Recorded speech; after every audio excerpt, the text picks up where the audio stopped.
In a remote corner of the mountains, far from any road or sign of civilization, I began a serious 24-hour survival challenge. The forecast was brutal, continuous rain, strong winds, and dropping temperatures. But turning back wasn't an option. With just basic tools and limited supplies, I stepped into the wilderness, knowing that, for the next day, everything would depend on my skills alone. The rain started softly, almost deceptively, but within an hour, the sky turned dark, and a heavy downpour began. It was relentless, turning the narrow mountain paths into muddy streams. Visibility dropped to near zero, and the biting wind made every step a struggle. I realized quickly that if I didn't find shelter before nightfall, exposure could become a life-threatening danger. It was time to act, and fast.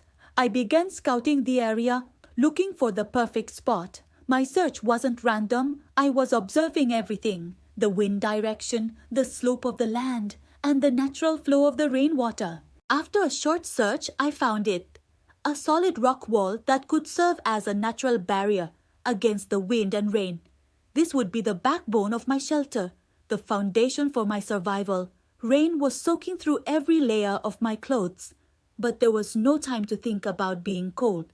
My first task was to build a solid base. I started collecting large stones from the surrounding area, choosing ones that were strong enough to bear weight.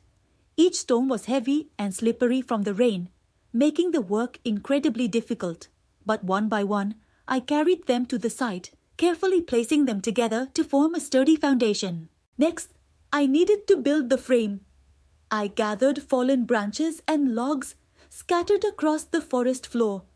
They were wet and heavy, but absolutely essential for the structure. I leaned the longest, strongest pieces against the rock wall, creating a triangular frame that would give the shelter its shape and strength. As I worked, I noticed water was starting to pool around my construction site. A flooded shelter would be useless.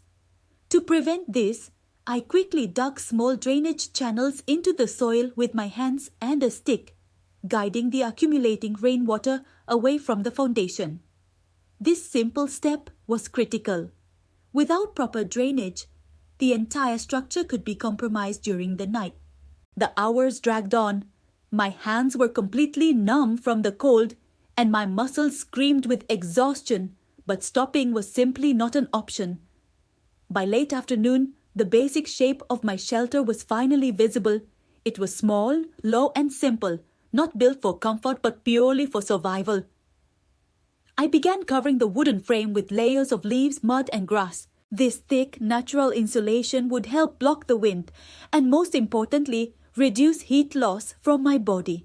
Inside the shelter, space was tight. I flattened the ground and created a thick bed of dry leaves and grass. This layer of insulation from the cold, damp earth was just as important as the roof. A poorly prepared floor could sap my body heat and make the night unbearable.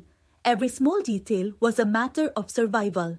As daylight began to fade, the storm intensified. The rain hammered down even harder. Thunder cracked and echoed through the mountains, and flashes of lightning briefly illuminated the dark, imposing sky. The temperature dropped sharply, signaling a very dangerous night ahead. Before complete darkness set in, I prepared a small fire pit near the entrance of the shelter. I positioned it carefully, making sure the smoke would vent outwards while the heat radiated inside. Lighting a fire in these wet conditions was a monumental challenge. After several painstaking attempts, a few sparks finally caught hold of my tinder, and a tiny precious flame flickered to life. That small flame represented warmth, light, and a powerful sense of hope against the storm. Night fell completely. The rain beat down on my shelter relentlessly. The wind howled and pushed against the structure, testing its strength with every gust. Inside, I couldn't relax. I had to stay alert, ready to adjust the entrance cover or reinforce any weak points that might develop. Sleep came only in short, fleeting moments. Every sound from outside, the wind, the rain, the distant thunder, was a reminder that survival wasn't about rest. It was about constant awareness. The night passed with excruciating slowness. But hour after hour, the shelter held strong. The drainage channels did their job, keeping the interior dry. The fire, though small, continued to burn, pushing back the cold. Despite being wet, exhausted, and chilled to the bone, I was safe. As the first light of dawn finally broke through the darkness, the rain began to soften. The heavy clouds slowly lifted from the mountain peaks.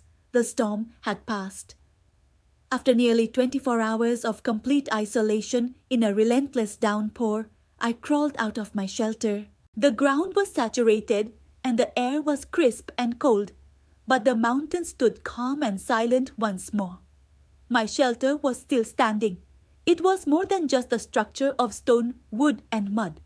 It was a testament to preparation, patience, and mental fortitude.